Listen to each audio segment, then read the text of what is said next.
సంఖ్యాకాండము 20వ అధ్యాయము 14వ వచనం నుంచి 21వ వచనం వరకు ఒక సందర్భం, ఒక లేఖన భాగం ఉంది కదా.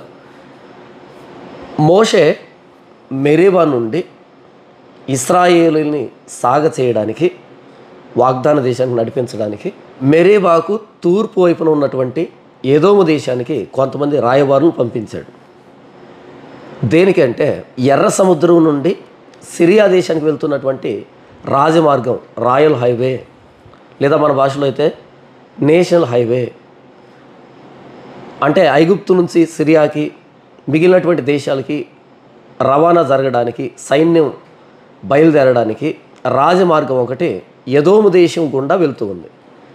కాబట్టి మోషే ఇశ్రాయేలుని వాగ్దాన దేశానికి నడిపించడానికి ఆ రాజమార్గం ద్వారా అనుమతించవలసిందిగా ఎదోము రాజుకి అనుమతి కోరుతూ కొంతమంది రాయబారులను పంపించడం జరిగింది మెరీబా నుండి.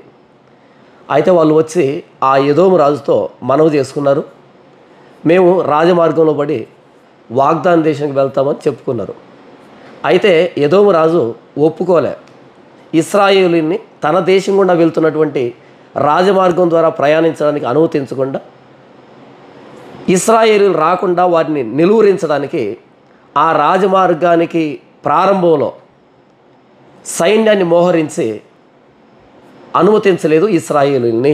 ఈ సందర్భాన్ని వివరిస్తూ వ్రాయబడిందే సంఖ్యాకాండం 20వ అధ్యాయం 14 నుంచి 21వ వచనం వరకు.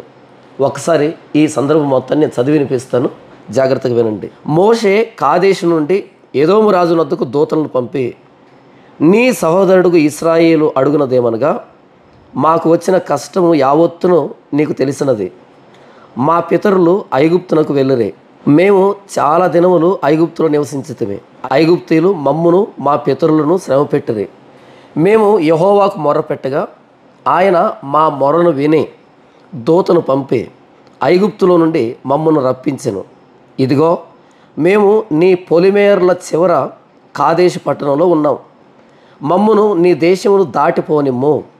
పొలముల్లో బడి అయినను ద్రాక్ష తోటల్లో బడి అయినను వెళ్ళము. బావుల నీళ్లు త్రాగము. రాజమార్గమున నడిచిపోయేదము. నీ పొలిమేరలను దాటు వరకు కుడివైపునకైనను ఎడమవైపునకైనను తిరగకుండా పోయేదమని చెప్పించెను. ఎదోమీయులు, నీవు నా దేశంలో బడి వెళ్ళకూడదు, నేను ఖడ్గంతో నీకు ఎదురుగా వచ్చేదను సుమి అని అతనితో చెప్పగా, ఇశ్రాయేలీలు, మేము రాజమార్గముననే వెళ్ళెదము. నేనును నా పశువులను నీ నీళ్లు త్రాగునెడల వాటి విలువ ఇచ్చుకుందును, మరేమీ లేదు, కాలినడకననే దాటిపోవదుము అంతే అని అతనితో చెప్పినప్పుడు అతడు, నీవు రానేకూడదు అనెను. అంతటా ఎదోము బహుజనముతోనూ మహాబలముతోనూ బయలుదేరి వారికి ఎదురుగా వచ్చెను. ఎదోము ఇశ్రాయేలు తన పొలిమేరల్లో బడి దాటిపోవు వరకు సెలవీయలేదు కనుక ఇశ్రాయేలీలు అతని ఎద్దు నుండి తొలగిపోయిరి. చదవబడినటువంటి ఈ లేఖన భాగంలో మోషే పంపినటువంటి రాయబారులతో ఎదోము రాజు చాలా కఠినంగా మాట్లాడి, నా దేశంలో పడి నీవు పోవడానికి నేను అనుమతించను అని తన మహా సైన్యాన్ని తీసుకుని ఎదోము సరిహద్దుల వరకు వచ్చి ఆ రాజమార్గాన్ని నిలువరించారు, ఇశ్రాయేలీలు రాజమార్గంలో పడి రాకుండా. అయితే ఇక్కడ ఎదోము రాజు రాజమార్గాన్ని మూసివేశాడు కాబట్టి సైన్యంతో ఇశ్రాయేలుకు వచ్చిన సమస్య ఏంటంటే, కొద్ది రోజుల్లో పోవలసిన ప్రయాణం అన్నది ఇంకాస్త ఎక్కువ సమయం పట్టింది, ఎక్కువ రోజులు పట్టింది. అంతే తప్ప ఇశ్రాయేలీలు వాగ్దాన దేశానికి వెళ్ళకుండా చేయలేకపోయింది. మరొకసారి చెప్తున్నాను, ఎదోము గుండా వెళ్తున్నటువంటి రాజమార్గం అన్నది అది మూసివేయబడడం ద్వారా సైనికుల చేత ఎదోము రాజు ఇశ్రాయేలు ప్రయాణం అన్నది కొంచెం ఆలస్యమైందే తప్ప వీళ్ళని వాగ్దాన దేశంలోనికి రాకుండా చేయలేకపోయింది. ఒకడు అనుకున్నాడంట, రోజు నా కోడి కూస్తేనే తెల్లవారుతుంది అనుకున్నాడంట. ఒకరోజు ఆ కోడిని బలవంతంగా పీక నొక్కి పెట్టాడంట. రోజు నా కోడే కూస్తూ ఉంది కాబట్టి తెల్లవారుతుంది అని ఆ కోడిని పీక నొక్కాడంట. అయితే యథావిధిగా ఏ సమయానికి తెల్లవారాలో ఆ సమయానికి తెల్లవారింది. అప్పుడు అర్థమైందంట, నా కోడి కూస్తేనే కాదు, నా కోడి కూయకపోయినా సరే తెల్లవారుతుంది అనేది అర్థమైందంట. ఇలాంటి వ్యక్తులు మూర్ఖులు అంటాం కదా మనం. అరచేతిని అడ్డు పెట్టి సూర్యుని ఆపడం, లేకపోతే నా కోడి కూస్తేనే తెల్లవారుతుంది అనుకోవడం ఇది మూర్ఖత్వం కదా. అలాగే ఎదోము రాజు నేను రాజమార్గంలో పడి మిమ్మల్ని వెళ్ళనివ్వను అని సైన్యాన్ని మోహరింపజేయడం ద్వారా ఇశ్రాయేలీల ప్రయాణం ఆగలే, ఇశ్రాయేలీలు వాగ్దాన దేశాన్ని స్వతంత్రించుకోవడం ఆగలే, కానీ కొద్ది కాలం ఆలస్యమైంది అంతే. ఇక్కడ నేను చెప్పదలుచుకున్న విషయం ఏంటంటే కాదేషు బర్నేలో మెరీబా అనే ప్రాంతంలో ఉన్నటువంటి ఇశ్రాయేలీలు వాగ్దాన దేశానికి వెళ్ళడానికి ఎన్నో దారులు ఉన్నాయి. ఆ దారుల్లో ఎదోము ద్వారా వెళ్తున్నటువంటి రాజమార్గంలో పడిపోవడం అన్నది తక్కువ సమయంలో పోదగినటువంటి దారే తప్ప అదొక్కటే దారి కాదు. ఇంకొకసారి ఇశ్రాయేలీలు మెరీబా నుండి వాగ్దాన దేశానికి పోవడానికి ఎన్నో దారులు ఉన్నాయి. అయితే ఎదోము గుండా వెళ్తున్నటువంటి రాజమార్గం అన్నది తక్కువ సమయంలో చేర్చేటువంటి దారి అంతే తప్ప అదొక్కటే దారి కాదు. ఎదోము రాజు ఎంత మూర్ఖుడంటే ఇదొక్కటే దారి అనేటట్టుగా నా దేశంలో గుండా వెళ్ళనివ్వననేటట్టుగా సైన్యాన్ని మోహరింపజేశాడు. తర్వాత ఇశ్రాయేలు ఏం చేశారు? ఆ ఎదోము దేశం చుట్టూ తిరుక్కుంటూ వెళ్ళి వాగ్దాన దేశానికి వెళ్ళారు. అంటే రాజమార్గము దారే వాగ్దాన దేశానికి వెళ్ళడానికి, లేదా ఎదోము దేశం చుట్టూ తిరుక్కొని వెళ్ళడము దారే, లేకపోతే ఈ ఎదోము చుట్టూ కూడా తిరుక్కొని పోవడానికి అనుమతించకపోతే కనుక కాదేషు బర్నే నుండే ఆ మెరీబా దగ్గర నుండే కొద్ది కాలం తర్వాత చక్కగా తిన్నగా వాగ్దాన దేశానికి వెళ్ళే దారిని దేవుడు ఏర్పాటు చేస్తాడు. లేకపోతే ఈ కాదేషు బర్నేకి పశ్చిమానికి వస్తే అలా ప్రయాణం చేసి వెళ్తే మధ్యధరా సముద్రం వస్తుంది. ఆ మధ్యధరా సముద్రం మీదుగా వెళ్ళి ఆ తీర ప్రాంతంలో పడి వాగ్దాన దేశంలో ప్రవేశించవచ్చు. అంటే వాగ్దాన దేశానికి వెళ్ళడానికి ఎన్నో మార్గాలు ఉన్నాయి. ఎదోము ద్వారా వెళ్తున్నటువంటి రాజమార్గమే దారి కాదు. ఆ రాజమార్గంలో పడి వెళ్ళడానికి అనుమతించినా దాన్ని నిలువరించిన మొత్తానికి ఇశ్రాయేలు అయితే వాగ్దాన దేశానికి వచ్చే తీరుతారు. అయితే ఇశ్రాయేలీల దృష్టిలో శాశ్వతంగా శత్రువుగా మారాడు ఎదోము రాజు. కాదేషు బర్నేలో ఉన్నటువంటి మెరీబా దగ్గర ఉన్నటువంటి ఇశ్రాయేలీలు ఏదో ఒక దారిలో వాగ్దాన దేశానికి అయితే వెళ్తారు. ఎందుకంటే వారిని నడిపించుకుంటూ వస్తూ ఉన్నది మానవుడైన మోషే కాదు. మోషేని ఏర్పాటు చేసుకున్నటువంటి సాక్షాత్తు దేవాది దేవుడు, సృష్టికర్త అయిన దేవుడు ఎర్ర సముద్రాన్ని చీల్చి తీసుకుని వస్తున్నాడు ఆయన. ఆనాటి నాగరికత కలిగినటువంటి ఐగుప్తు దేశాన్ని గడగడలాడించాడు ఆయన. ఐగుప్తు దేశంతో పోల్చుకుంటే ఎదోము దేశం ఏ పాటే. అలాంటి ఐగుప్తు దేశమే దండం పెట్టి మీరు త్వరగా బయలుదేరండి, మా దేశాన్ని వదిలిపెట్టండి అని అంతగా భయపడ్డారు ఇశ్రాయేలును చూసి. వారిని ఎర్ర సముద్రం కూడా తీసుకుని వచ్చాడు, ఎన్నో అద్భుతాల ద్వారా తీసుకుని వచ్చాడు. అలాంటి దేవుడికి ఈ ఎదోము నుంచి వెళ్ళేటువంటి రాజమార్గాన్ని నిలువరిస్తే వీరిని వాగ్దాన దేశంలో తీసుకొని రావడం పెద్ద విశేషమా? ఎలాగైనా తీసుకొని రాగలడు. అయితే ఈ విషయాన్ని అర్థం చేసుకున్నటువంటి ఎదోము రాజు ఇశ్రాయేలీల దృష్టిలో శాశ్వత శత్రువుగా మారాడు, శాశ్వత శత్రువుగా మారాడు. ఒకవేళ ఆ రోజు సహోదర ప్రేమ చూపించి ద్వారాలు తెరిచి రాజమార్గంలో పడి పొండి అని ఉంటే కనుక ఇశ్రాయేలీలకు శాశ్వత స్నేహితుడై ఉండేవాడు ఎదోము రాజు. అర్థమవుతుందా ఎదోము రాజు ఎంత మూర్ఖంగా ప్రవర్తించాడో? నేను ముందు చెప్పాను కదా, నా కోడి కూస్తేనే తెల్లవారుతుంది అన్నది ఎంత మూర్ఖత్వమో, అలాగే ఎదోము రాజు కూడా నా దేశం గుండా మిమ్మల్ని అనుమతించను అని మూర్ఖత్వాన్ని చూపించాడు. శాశ్వత శత్రువుగా మిగిలిపోయాడు ఇశ్రాయేలీల దృష్టిలో. తర్వాత కాలంలో చాలామంది రాజులు ఎదోము మీద యుద్ధం చేసి చిత్తుగా ఓడించి పన్ను కట్టించుకునే స్థితికి వీరిని తీసుకొని వచ్చారు, బానిసలుగా మార్చుకున్నారు తర్వాత కాలంలో. ఒకవేళ ఇశ్రాయేలు వచ్చేటప్పుడు వారికి ద్వారాలు తెరిచి ఉంటే కనుక శాశ్వతంగా స్నేహితుడై ఉండేవాడు ఎదోము రాజు కానీ ఎదోము ప్రజానీకం కానీ జనాభా కానీ. ఇక్కడ నేను చెప్పదలుచుకున్న విషయం ఏంటంటే ఇశ్రాయేలు వాగ్దాన దేశానికి వెళ్ళడానికి చాలా దారులు ఉన్నాయి. అయితే పాపి అయిన మానవుడు పరలోకానికి వెళ్ళడానికి ఒకే మార్గం ఉంది. మరొకసారి మెరీబా దగ్గర నుండి ఇశ్రాయేలీలు వాగ్దాన దేశానికి వెళ్ళడానికి ఎదోము నుంచి వెళ్తున్నటువంటి రాజమార్గం ఒక్కటే కాదు, చాలా మార్గాల్లో అది కూడా ఒక మార్గం మాత్రమే, అంతే తప్ప దీని ద్వారా వెళ్తేనే వాళ్ళు వాగ్దాన దేశానికి వస్తారు అన్నది కాదు. మెరీబా దగ్గర నుంచి వాగ్దాన దేశానికి చాలా దారులు ఉండొచ్చు, కానీ పాపైన మానవుడు ఇక్కడ మరణిస్తే, భూమి మీద మరణిస్తే పరలోకానికి వెళ్ళే దారి ఒక్కటే, చాలా మార్గాలు లేవు. ఇంగ్లీష్లో ఒక సామెత ఉంది, all roads leads to Rome అని. All roads leads to Rome అని. ఎందుకంటే రోమ్ అలా నిర్మించుకుంది ఆ రహదారుల్ని. ఎక్కడి నుంచి ప్రయాణం చేసినా రోమ్కి వచ్చేటట్టుగా వాళ్ళు అలా రహదారుల్ని నిర్మించుకున్నారు. కాబట్టి all roads leads to Rome అనే ప్రవర్బ్ బాగుంటుంది. కానీ పరలోకానికి ఒకే దారి, ఆ దారి ప్రభు అయిన యేసుక్రీస్తు వారు. సరే, ఇక్కడికి వచ్చే కంటే ముందుగా ఈరోజు ప్రపంచవ్యాప్తంగా అనేకమైన ధర్మాలు ఉన్నాయి, అనేకమైన మతాలు ఉన్నాయి. అయితే బైబిల్ ఏమని చెబుతుందంటే దేవుణ్ణి ఆరాధించేటువంటి మార్గం ఒక్కటే అని చెప్తుంది. మరొకసారి చెబుతున్నాను, మెరీబా దగ్గర నుండి వాగ్దాన దేశానికి అనేకమైన దారులు ఉన్నాయి. అందులో ఒకానొక మార్గం ఎదోము నుంచి వెళ్తున్నటువంటి రాజమార్గం. దాన్ని నిలువరించాడు మూర్ఖుడైనటువంటి ఎదోము రాజు. అయితే పరలోకం విషయానికి వస్తే, లేదా నిజంగా దేవుణ్ణి ఆరాధించే విషయానికి వస్తే, ఒకే ఒక్క ఆరాధన పద్ధతి, ఒకే ఒక్క పరలోక మార్గం బైబిల్లో చెప్పబడింది. ఈరోజు ప్రపంచవ్యాప్తంగా కొన్ని కోట్ల మంది కొన్ని వేల సిద్ధాంతాలని, మతాలని, ధర్మాలని రకరకాలు ఎవరికి సంబంధించి వాళ్ళు ఏర్పాటు చేసుకుని ఇదే నిజమని భ్రమపడుతూ ఉన్నారు. కానీ బైబిల్ ఏమని చెప్తుందంటే దేవుణ్ణి ఆరాధించేటువంటి పద్ధతి ఒక్కటే, దేవుణ్ణి చేరుకునేదానికి ఉండే దారి ఒక్కటే అని చెప్పింది. మొట్టమొదటిగా పాపైన మానవుడు దేవుణ్ణి ఎలా ఆరాధించాలి అనే దానికి కొన్ని వచనాలు చూపెడతాను. అటు తర్వాత పాపైన మానవుడు పరలోకానికి వెళ్ళాలంటే ఉండే దారి ఏంటి అన్నది మీతో పంచుకుంటాను. మొట్టమొదటిగా ఇర్మియా గ్రంథం 6వ అధ్యాయం 16వ వచనం మనం చూస్తే, యెహోవా ఈలాగు సెలవిచ్చుచున్నాడు, మార్గములలో నిలిచి చూడుడి, పురాతన మార్గములను గూర్చి విచారించుడి, మేలు కలుగు మార్గమేది అని అడిగి అందులో నడుచుకొనుడి, అప్పుడు మీకు నెమ్మది కలుగును. అయితే వారు మేము అందులో నడుచుకోను అని చెప్పుచున్నారు.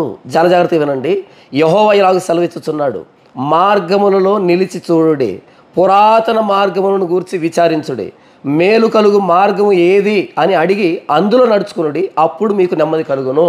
ఇర్మియా ద్వారా దేవుడు ఏమంటున్నాడు అంటే, ఓ ఇశ్రాయేలులారా, పురాతన మార్గం ఏది, మేలు కలుగజేసే మార్గం ఏది అని అడిగి తెలుసుకోండి అని అంటున్నాడు. ఎందుకని? ఇర్మియా కాలంలో ఉన్నటువంటి ప్రజలు మాయకు ధూపం వేస్తున్నారు. అంటే దేవుణ్ణి విడిచిపెట్టి వారు కలుగు చేసుకున్నటువంటి దేవుళ్ళుగా నమ్ముతున్నటువంటి వాటికి సాగిలు పడుతున్నారు. కాబట్టి ఓ ఇశ్రాయేలులారా, పురాతన మార్గం ఏంటో అడిగి తెలుసుకోండి. మీ పితరులైనటువంటి అబ్రహాము, ఇస్సాకు, యాకోబులు ఎవరిని ఆరాధించారో, ఏ మార్గంలో ఆరాధించారో ఆ పురాతన మార్గాన్ని అడిగి తెలుసుకోండి అంటున్నాడు. ఇర్మియా గ్రంథం 18వ అధ్యాయం 15వ వచనంలో దీన్ని కొనసాగిస్తే ఏమన్నాడు చూద్దాం. అయితే నా ప్రజలు నన్ను మరిచి ఉన్నారు, మాయకు ధూపం వేయుచున్నారు, మెరక చేయబడిన దారిలో తాము నడవలనని పురాతన మార్గములైన త్రోవల్లో తమ్మును తాము తొట్టిల్ల చేసుకొనుచున్నారు. మరొక్కసారి, అయితే నా ప్రజలు నన్ను మరిచి ఉన్నారు, మాయకు ధూపం వేయుచున్నారు. మాయ అంటే లేనిదే అని.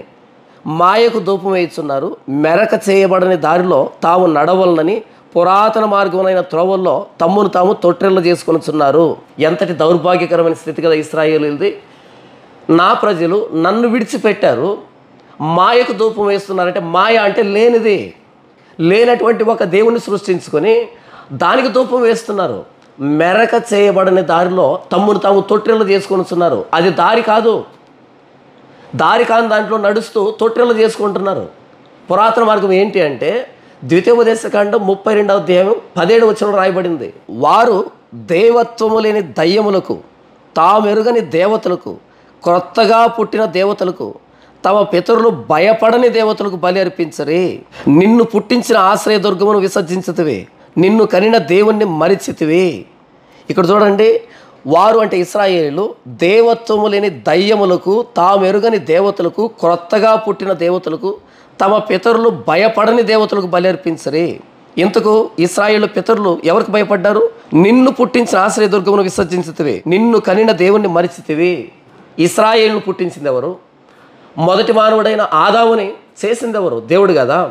ఆ మొదటి మానవుని తయారు చేసిన దేవుడు సృష్టికర్త అయిన దేవుడు. చరిత్రలోనికి వెనక్కి తిరిగి చూసి మొదటి మానవుడైన ఆదాముని తయారు చేసిన దేవుడు సృష్టికర్త అయిన దేవుడు కదా అని ఆ దేవుని దగ్గరికి వెళ్ళాల్సింది పోగొట్టి, ఆ దేవుణ్ణి ఆరాధించవలసింది పోగొట్టి, దేవత్వం లేని దయ్యాలకు, తమ పితరులు ఎరుగునటువంటి దేవతలకి, కొత్తగా పుట్టినటువంటి దేవతలకి ధూపం వేస్తున్నారు ఇశ్రాయేలు. కొత్తగా పుట్టిన దేవతలు పుట్టడం ఏంటి? ఆది అంతము లేనివాడు కదా దేవుడు అంటే. ఆది అంతము లేనివాడు దేవుడు అంటే. ఆది ఉంటే ఆయన దేవుడు ఎందుకు అవుతాడు? అంతం ఉంటే ఆయన దేవుడు ఎందుకు అవుతాడు? క్రొత్తగా పుట్టిన దేవతలకు ధూపం వేస్తున్నట్టు ఇశ్రాయేలీలు. మనం చేసుకున్న వాళ్ళు కాదు దేవుళ్ళు అంటే, మనల్ని చేసిన వాడు దేవుడు అంటే. మనం చేసుకున్న వాటికి సాగిలు పడితే అది వ్యభిచారం, ఆధ్యాత్మిక వ్యభిచారం. మనల్ని చేసిన దేవుని ఎదుట సాగిలు పడితే దాన్ని భక్తి, ఆరాధన అని అంటారు. నేనేం చెప్తున్నానంటే, మెరీబా దగ్గర నుండి వాగ్దాన్ దేశానికి వెళ్ళడానికి అనేకమైన దారులు ఉన్నాయి. అందులో ఒకానొక దారి ఎదోము గుండా వెళ్తున్నటువంటి రాజమార్గం. ఆ రాజమార్గాన్ని నిలువరించడం ద్వారా ఎదోము రాజు మూర్ఖుడిగా నిరూపించబడ్డాడు. అలాగే పరలోకమందున్న దేవుణ్ణి ఆరాధించవలసిన విధానం ఒక్కటే ఉంది. ఆ ఒక్క విధానాన్ని విడిచిపెట్టేసి ఇక వేరే ఏ దారిలో మనం ఆరాధన చేసినా సరే మనం ఎదోము రాజు లాంటి మూర్ఖులుగానే తయారవుతాం. కాబట్టి అందరూ ఏదేని వైపు చూసి మొదటి మానవుడైన ఆదామును తయారు చేసిన దేవుని దగ్గరికి వస్తే ఇది నిజమైన ఆరాధన.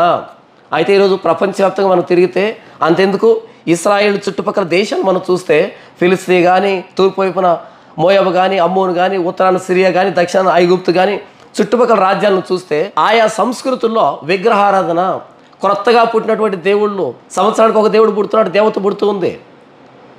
ఇలా మాయకు ధూపం వేస్తున్నారు. మాయ అంటే లేనిది, మాయ అంటే లేనిది, లేని ఒక రూపాన్ని సృష్టించుకొని దానికి సాగిలు పడితే అది భక్తి ఎందుకు అవుతుంది?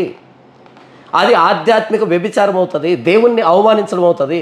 కాబట్టి దేవుణ్ణి ఎలా ఆరాధించాలంటే ప్రభువైన యేసుక్రీస్తు వారు సమరయ స్త్రీతో ఏమని చెప్తాడు అంటే, దేవుడు ఆత్మ కనుక ఆయన ఆరాధించేవారు ఆత్మతోనూ సత్యంతోనూ ఆరాధించాలి. సత్యం అంటే దేవుడు ఎవరు అనేటువంటి సత్యాన్ని బట్టి ఆరాధించాలి తప్ప మనం తయారు చేసుకున్న ప్రతిదీ దేవుడు ఎలా అవుతాడు, దేవత ఎలా అవుతుంది?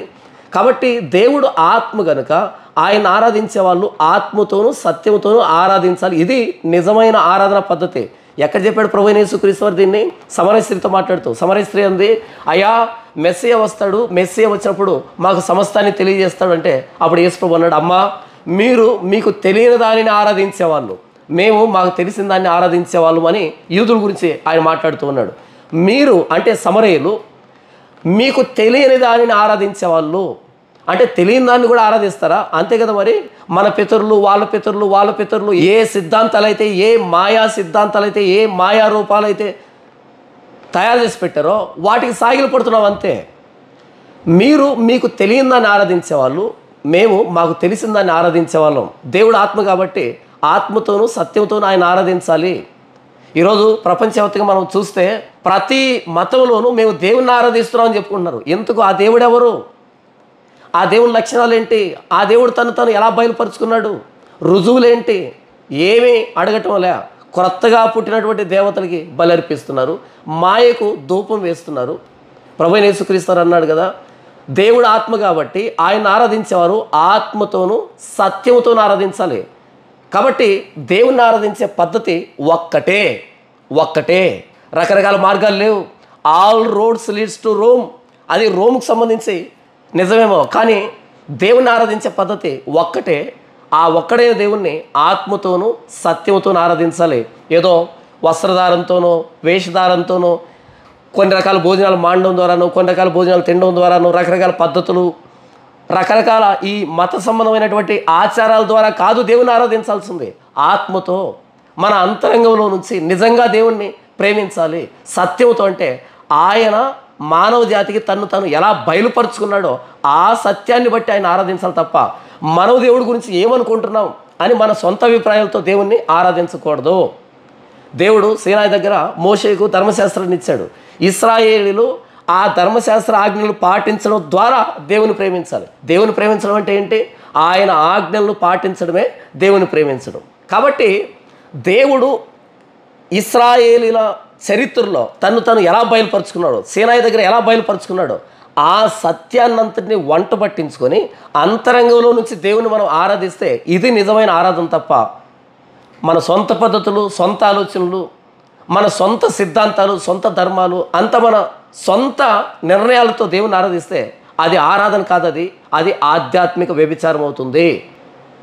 మెరీబా దగ్గర నుండి వాగ్దాన్ దేశానికి వెళ్ళడానికి చాలా దారులు ఉన్నాయి, కానీ నిజమైన దేవుణ్ణి ఆరాధించేటువంటి పద్ధతి ఒకే దారి ఉంది. అదేంటంటే ప్రభువైన యేసుక్రీస్తు వారు సమరయ స్త్రీతో చెప్పాడు కదా, దేవుడు ఆత్మ గనుక ఆయన ఆరాధించేవారు ఆత్మతోనూ సత్యముతో ఆరాధించాలి. సత్యం అంటే బైబిలే. నీ వాక్యమే సత్యమని ప్రభువైన యేసుక్రీస్తు వారు అంటారు కదా, బైబిలే. ఈ బైబిల్లో దేవుడు తను ఎలా బయలుపరుచుకున్నాడో, ఆయన గుణగణాలు ఏంటో, ఈ సత్యాన్ని బట్టే దేవుణ్ణి ఆరాధించాలి తప్ప ఇక దేవుణ్ణి సంతోషపెట్టే ఆరాధన మార్గం ఇంకొకటి లేదు అన్నది బైబిల్ చెప్పినటువంటి సత్యం. మెరీబా దగ్గర నుంచి వాగ్దాన దేశానికి చాలా దారులు ఉన్నాయి. అందులో ఎదోము కూడా వెళ్తున్నటువంటి రాజమార్గం ఒకటి, అంతే. అంతకుమించిన ప్రాముఖ్యత లేదు దానికి. కానీ పరలోకమందు ఉన్న దేవుని ఆరాధించడానికి ఒకే పద్ధతి, అది ఆత్మతోనూ సత్యంతోనూ ఆరాధించడం. ఇక రెండో విషయానికి వస్తే, మెరీబా నుండి వాగ్దాన దేశానికి వెళ్ళడానికి అనేకమైన దారులు ఉన్నాయి. కానీ పాపైన మానవుడు ఈ భూమి మీద నుండి పరలోకానికి వెళ్ళాలంటే ఒకే ఒక మార్గం. ఆ మార్గం పేరు ప్రభువైన యేసుక్రీస్తు వారు. యోహాను సువార్త 14:6 యేసు, నేనే మార్గం, సత్యం, జీవము, నా ద్వారానే తప్ప ఎవరును తండ్రి వద్దకు రాడు అని యేసు చెప్పాడు చాలా స్పష్టంగా. ఈ స్టేట్మెంట్ అన్నది రాడికల్ స్టేట్మెంట్, ఇది ఎక్స్ట్రీమ్ స్టేట్మెంట్, ఇది యునీక్ స్టేట్మెంట్. ఇది చిన్న విషయం కాదు, ప్రపంచం ఆలోచించాలి. ఎందుకు అంటే ఇలాంటి స్టేట్మెంట్ ఈ ప్రపంచంలో ఎవరు చేయలే. యేసుప్రభు అక్కడే చేశాడు. నేనే మార్గం. నేను అనేకమైన మార్గాల్లో ఒక మార్గాన్ని నేను యేసుప్రభు చెప్పలే, నేనే మార్గం. కానీ మెరీబా నుండి వాగ్దాన దేశానికి ఎన్ని దారులు ఉన్నాయి? చాలా దారులు ఉన్నాయి. కానీ పాపి అయిన మానవుడు పరలోకానికి వెళ్ళాలి అంటే ఒకే మార్గం, నేనే మార్గం, నేనే సత్యం, నేనే జీవం, నా ద్వారానే తప్ప ఎవడును తండ్రి వద్దకు రాడు. ఎంతటి భయానకమైనటువంటి మాట తెలుసా ఇది. ఈరోజు ప్రపంచాన్ని చూస్తే సొంత మార్గాలను కలుగు చేసుకొని దేవుని దగ్గరికి వెళ్ళాలనుకుంటున్నారు. కానీ యేసుప్రభు అన్నాడు, నా ద్వారానే తప్ప. మెరీబా నుండి వాగ్దాన దేశానికి వెళ్ళాలంటే చాలా దారులు ఉన్నాయి. కానీ పరలోకానికి వెళ్ళాలంటే మానవుడు ఒకే ఒక దారి, ప్రభువైన యేసుక్రీస్తు వారు. అపోస్తలుల కార్యములు 4:12 చూస్తే, మరి ఎవరి వలనను రక్షణ కలుగదు, ఈ నామముననే మనం రక్షణ పొందవలను, కానీ ఆకాశం క్రింద మనుషుల్లో ఇవ్వబడిన మరి ఏ నామమున రక్షణ పొందలేము అనెను. ఇంకొకసారి చూడండి, మరి ఎవని వలనను రక్షణ కలుగదు, ఈ నామముననే మనం రక్షణ పొందవలను, కానీ ఆకాశము క్రింద మనుషుల్లో ఇవ్వబడిన మరి ఏ నామమున రక్షణ పొందలేము అనెను. ఇక్కడ అపోస్తలులు ఆనాటి యోధా సమాజం ఎదురుగా నిలబడి బహిరంగ ప్రకటన చేస్తున్నారు, ఈ నామమునే రక్షణ పొందాలి తప్ప మరి ఏ నామములో రక్షణ లేదు. ఎంతటి రాడికల్ స్టేట్మెంట్ కదా ఇది, ఎక్స్ట్రీమ్ స్టేట్మెంట్ కదా ఇది. ప్రపంచం ఆలోచించట్లే, యేసు ప్రభు ద్వారానే రక్షణ తప్ప ఇక వేరే దారిలో రక్షణ లేదు అని ఎంత నిర్మోహమాటంగా చెప్తున్నారు అపోస్తలులు. మనం తిమోతి పత్రిక 2:5 చూస్తే, దేవుడు ఒక్కడే, దేవునికి నరులకు మధ్యవర్తి ఒక్కడే, ఆయనే ప్రభువైన యేసుక్రీస్తు వారు అని అంటాడు. దేవుడు ఒక్కడే, వందల మంది, వేల మంది, లక్షల మంది, కోట్ల మంది దేవుళ్ళు లేరు. దేవుడు ఒక్కడే, ఆ దేవునికి నరులకు మధ్యవర్తి దారి ఒక్కడే, ఆయన పేరు ప్రభువైన యేసుక్రీస్తు వారు. బైబిల్ చాలా స్పష్టంగా నిర్మోహమాటంగా ముఖం మీద చెప్తుంది ప్రపంచానికి, ప్రభువైన యేసుక్రీస్తు వారు కాకుండా పరలోకానికి ఇంకో దారి లేదు అని. కానీ ఈరోజు ప్రపంచం క్రైస్తవైన మతం అనుకుని అపార్థం చేసుకుని దేవుని దగ్గరికి వెళ్ళలేక నరకానికి జారిపోతున్న వాళ్ళు ఎంతమందో. దేవుణ్ణి ఆరాధించే పద్ధతి ఒకటే, దేవుని చేరుకునే దారి ఒకటే. అయితే ఈ ప్రభువైన యేసుక్రీస్తు వారనే ఈ దారి, పరలోకానికి వెళ్ళేటువంటి ఈ దారిలో ఎలా ప్రవేశించాలి? సహోదరులారా, యేసు మన కొరకు ప్రతిష్ఠించిన మార్గమున, ప్రభువైన యేసుక్రీస్తు వారు ఈ ప్రపంచానికి ఒక మార్గాన్ని ప్రతిష్ఠించాడు. ఏంటంటే, అనగా నూతనమైనదియు జీవము గలదియు ఆయన శరీరమును తెర ద్వారా ఏర్పరచబడినదియునైన మార్గమున ఆయన రక్తము వలన పరిశుద్ధ స్థలమును ప్రవేశించుటకు మనకు ధైర్యం కలిగి ఉన్నది అని అంటున్నాడు భక్తుడు. మరొకసారి చూడండి సహోదరులారా, యేసు మన కొరకు ప్రతిష్ఠించిన మార్గమున, అనగా నూతనమైన మార్గం ఇది, జీవం కలిగిన మార్గం ఇది, ఆయన శరీరమును తెర ద్వారా ఏర్పరచబడినదియునైన మార్గమున ఆయన రక్తం వలన పరిశుద్ధ స్థలమునందు ప్రవేశించుటకు మనకు ధైర్యం కలిగి ఉన్నది. పరలోకానికి వెళ్ళాలంటే ఒకే ఒక దారి, అది ప్రభువైన యేసుక్రీస్తు వారు శరీరం అనే తెర ద్వారా ఏర్పరచబడిన దారి, నూతనమైన దారి, జీవం కలిగినటువంటి దారి, ఆయన రక్తాన్ని చేతపట్టుకుని వెళ్ళవలసినటువంటి దారి. అప్పుడే పరిశుద్ధ స్థలంలో ప్రవేశించగలుగుతాం. ప్రభువైన యేసుక్రీస్తు వారిని ఎలా నమ్మాలి అంటే, ఏదో చర్చికి వచ్చి కూర్చుంటా వెళ్తామంటే కుదరదు. ప్రభువైన యేసుక్రీస్తు వారి దగ్గర ఎలా రావాలంటే, మోకాళ్ళ మీద రావాలి, పశ్చాత్తాపడుతూ రావాలి, పాపంలో ఒప్పుకుంటూ రావాలి, మారు మనసు పొందాలి, బాప్తిజం తీసుకోవాలి, ప్రభువైన యేసుక్రీస్తు నా సొంత రక్షకుడని బహిరంగంగా సాక్ష్యం ఇవ్వాలి, పరిశుద్ధాత్మను పొందుకొని నూతన సృష్టిగా చేయబడి ప్రభువైన యేసుక్రీస్తు రక్తాన్ని ఎల్లప్పుడూ అపేక్షిస్తూ ప్రతి పాపాన్ని ప్రతి సందర్భంలో ప్రభువైన యేసుక్రీస్తు రక్తాన్ని బట్టి కడుక్కుంటూ ప్రోక్షించబడిన హృదయం గలవారమై పరిశుద్ధమైన దేవుని సన్నిధికి వెళ్ళాలి. ఒకే ఒక దారి ప్రభువైన యేసుక్రీస్తు వారి శరీరం అనే తెర ద్వారా ఏర్పరచబడిన దారి. ఈరోజు అనేక మంది అంటారు, మాకు కూడా యేసు ప్రభు ఇష్టమే, మేము కూడా అప్పుడప్పుడు చర్చికి వెళ్తాం, మేము కూడా అప్పుడప్పుడు బైబిల్ చదువుతాం. యేసు ప్రభు గురించి అనేక మంది రాజకీయ నాయకులు కానీ లేకపోతే ఇంకొకరు కానీ మాట్లాడుతూ ఉన్నప్పుడు వీళ్ళు కూడా యేసు ప్రభు నమ్ముకున్నారు అన్నట్టుగా అనుకుంటూ ఉంటారు అనేక మంది. కాదు, యేసు ప్రభు నమ్మడం అంటే ఆయన శరీరం అనే తెర ద్వారా ఏర్పరచబడిన దారి. అంటే ప్రభువైన యేసుక్రీస్తు వారి శరీరంలో వేలాడుతున్నాడు కదా మాంసపు ముద్దగా, ఆ ప్రాణత్యాగం నా కోసమే ఒప్పుకుంటూ రావాలి. అది ఆయన శరీరం అనే తెర ద్వారా ఏర్పరచబడిన దారి. అంటే పరలోకానికి రావాలంటే ప్రభువైన యేసుక్రీస్తు వారి ప్రాణత్యాగం నా కోసమే జరిగిందని మోకాలి మీదకి వచ్చి పశ్చాత్తాపడి పాపాలు ఒప్పుకొని మారు మనసు పొంది బాప్తిజం తీసుకొని ప్రభువైన యేసుక్రీస్తు రక్తంలో మనల్ని మనం కడుక్కోవాలి, మన మనస్సాక్షిని నిర్మలం చేసుకోవాలి. ఇది పరిశుద్ధమైన మార్గం, అపవిత్రులు పోకూడని మార్గం, ఇది ఇరుకు మార్గం. అనేకులకు తెలియదు ఇది జీవానికి పోయే దారి. మెరీబా నుండి వాగ్దాన దేశానికి వెళ్ళడానికి అనేకమైన దారులు ఉండొచ్చు, కానీ పరలోకానికి వెళ్ళే ఒకే ఒక దారి ప్రభువైన యేసుక్రీస్తు. ఎలా రావాలి ఆ దారిలో కంటే మోకాళ్ళ మీద పశ్చాత్తాపడుతూ పాపాలు ఒప్పుకుంటూ ప్రభువైన యేసుక్రీస్తు రక్తాన్ని ప్రతి సమయంలో అపేక్షిస్తూ మన అంతరంగాన్ని కడుక్కుంటూ మన ప్రతి పాపాన్ని ఒప్పుకుంటూ కడుక్కుంటూ, ఇది పరిశుద్ధమైన మార్గం. ప్రభువైన యేసుక్రీస్తు వారి శరీరం అనే తెర ద్వారా ఏర్పరచబడిన మార్గం పరిశుద్ధ మార్గం, ఇది అపవిత్రులు పోకూడని మార్గం ఇది అని ప్రవక్త అనేసి మాట్లాడతాడు కదా. ఇది ఇరుకు మార్గం, అందరికీ సాధ్యం కాదు. ఇది నరకానికి పోయే దారి విశాలం, బహు విశాలం, కానీ జీవానికి పోయే దారి యేసుప్రభు అంటాడు కదా, నేనే మార్గం సత్యం జీవం అని. జీవానికి పోయే దారి సంకుచితం, ఇరుకు, దీన్ని కనుగొనేవారు కొందరే. కనుకనే ఈ ప్రపంచంలో అనేక మందికి ప్రభువైన యేసుక్రీస్తు అర్థం కాడు. కారణం ఏంటంటే మిగిలినటువంటి దారుల్లో మోకాళ్ళ మీద ప్రయాణం చేయాల్సిన అక్కర్లే, పరుగులు ఎత్తుకుంటూ వెళ్ళొచ్చు. కానీ ప్రభువైన యేసుక్రీస్తు వారి శరీరం అనే తెర ద్వారా ఏర్పరచబడినటువంటి ఈ పరిశుద్ధమైన మార్గంలో ఆయన రక్తాన్ని చేతపట్టుకొని మోకాళ్ళ మీద ప్రయాణం చేయాలి. ప్రతి విషయంలో పాపక్షమాపణ అడుగుతూ, ప్రతి విషయంలో పాపాలు కడుక్కుంటూ, ప్రతి విషయంలో దేవునితో సమాధాన పడుతూ, అలా మోకాళ్ళ మీద పశ్చాత్తాపంతో ప్రయాణం చేయవలసినటువంటి దారి ఇది, పరిశుద్ధమైన మార్గం ఇది. కనుకనే ఈ ప్రభువైన యేసుక్రీస్తు వారి శరీరం అనే తెర ద్వారా ఏర్పరచబడిన ఈ దారి, ఆయన శిలువ మరణం ద్వారా ఏర్పాటైన ఈ దారిలో ప్రవేశించడానికి అందరికీ సాధ్యం కాదు. ఎందుకంటే మిగిలినటువంటి పాప మార్గాల్లో ప్రయాణం చేసినంత సుఖంగా ఇక్కడ ఉండదు. ప్రభువైన యేసుక్రీస్తు అంటారు కదా, నీ చేయి నిన్ను అభ్యంతరపరిస్తే నరికి వేసుకో, నీ కాళ్ళు నిన్ను అభ్యంతరపరిస్తే నరికి వేసుకో, నీ కన్ను నిన్ను అభ్యంతరపరిస్తే పెరికి వేసే అంటాడు. ప్రభువైన యేసుక్రీస్తు వారి శిలువ మరణాన్ని బట్టి ఆయన రక్తాన్ని చేతపట్టుకొని ఆయన శరీరం అనే తెర ద్వారా ఏర్పరచబడిన దారిలో ప్రయాణం చేయాలంటే మనల్ని మనం కాదనుకోవాలి, మనల్ని మనం ఉపేక్షించుకోవాలి, మన శిలువను మనం ఎత్తుకోవాలి. కాబట్టి అందరూ ప్రయాణించలేని మార్గం ప్రభువైన యేసుక్రీస్తు వారి శరీరం అనే తెర ద్వారా ఏర్పాటైన మార్గం. ఇది అందరికీ సాధ్యం కాదు, ఇది పరిశుద్ధమైన మార్గం. అపవిత్రులు ఇందులో ప్రవేశించలేరు. మెరీబా నుండి మోషే దూతను పంపించాడు ఎదోము దేశానికి. ఎదోము రాజా, నీ దేశంలో గుండా వెళ్తున్నటువంటి రాజమార్గంలో పడి వెళ్తాం, అనుమతిస్తావా అంటే నేను అనుమతించను అన్నాడు. శాశ్వతంగా ఇశ్రాయేలుకు శత్రువు అయ్యాడు, భవిష్యత్తులో ఇశ్రాయేలుకి దాసుడయ్యాడు, సొంకం కట్టేటువంటి కప్పం కట్టేటువంటి దాసుడుగా మారిపోయాడు, శత్రువు అయ్యాడు. ఎదోము రాజు చరిత్రలో మూర్ఖుడిగా మిగిలిపోయాడు. అలాగే అనేక మంది ప్రభువైన యేసుక్రీస్తు అనే మత ప్రచారం అని ఆ రోజు ఎదోము రాజు ఎలా మూర్ఖుడిగా మిగిలిపోయాడో అలా మూర్ఖులుగా మిగిలిపోతున్నారు, నరకానికి జారిపోతున్నారు.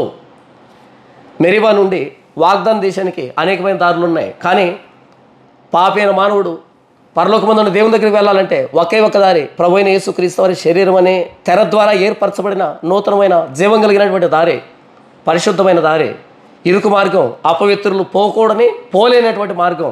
ప్రభువైన యేసుక్రీస్తు వారి మతం కాదు, ఆయనే పరలోకానికి దారి. కాబట్టి ఇప్పుడే మోకరించి ప్రభువైన యేసుక్రీస్తు వారి ప్రాణత్యాగం నా కోసమే జరిగిందని ఒప్పుకో, ఆయన రక్తంతో కడిగి పవిత్రపరుస్తాడు, పరలోకానికి యోగ్యుడిగా మారుస్తాడు. లేదా ఆయన మత ప్రచారం అనుకుంటావా, ఎదోము రాజులాగా మూర్ఖుడిగా నరకానికి వెళ్ళవలసిన పరిస్థితి. జాగ్రత్త.